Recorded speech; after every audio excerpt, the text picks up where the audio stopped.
बिस्मिल्लाहिर्रहमानिर्रहीम, अस्सलाम वालेकुम। कैसे हैं आप सब लोग। आज मैं आपसे शेयर करूंगी एक बहुत ही मज़ेदार सी नाश्ते की रेसिपी, जिसमें हम लेंगे एक लार्ज साइज़ का अंडा और इसके अंदर हम ऐड करेंगे कुछ वेजिटेबल्स। मैं यहाँ पर ले रही हूँ एक छोटे साइज़ का टमाटर है, अगर कप के हिसाब से देखें तो 1/4 कप के करीब होगा।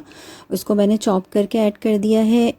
चॉप करके ही प्याज को मैंने ऐड किया है, तकरीबन 1/4 कप। हरी प्याज का जो हरा हिस्सा होता है इसे मैंने ऐड कर दिया है। इसको भी कप के हिसाब से देखें तो 1/4 कप के करीब होगा। आप वेजिटेबल्स थोड़ी सी कम इस्तेमाल कर सकते हैं, इसकी मिकदार आधी कर सकते हैं, या फिर अंडे आप इसमें ज़्यादा ऐड कर सकते हैं। हस्बे ज़ायका नमक और काली मिर्च शामिल की है मैंने, और बहुत थोड़ी सी कुटी हुई लाल मिर्चें शामिल की हैं। इन तमाम चीज़ों को थोड़ा सा मिक्स कर लेंगे, और मिक्स करने के बाद मैं यहाँ पर इसमें थोड़ा सा दूध शामिल करूँगी। तकरीबन 1 टेबल स्पून दूध है ये, इसे भी शामिल करके हम मिक्स कर लेंगे।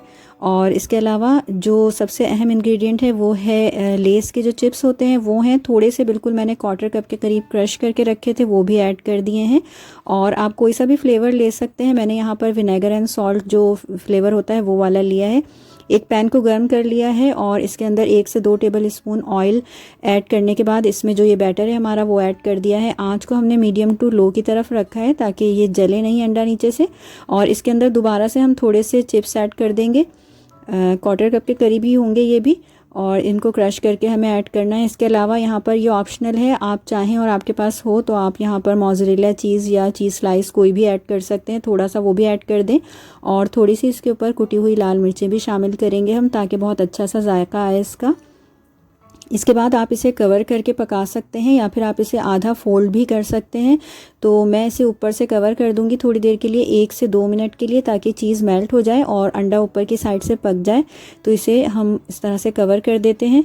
1 से 2 मिनट के बाद ये बिल्कुल रेडी हो गया है, ऊपर से भी पक गया है और नीचे से भी ये पक चुका है। तो इसके ऊपर हम थोड़ी सी हरी प्याज जो है वो मज़ीद ऐड करेंगे गार्निश के लिए। इसे आप पराठे के साथ खाएं, इसे रोल बनाकर एज इट इज़ भी आप खा सकते हैं।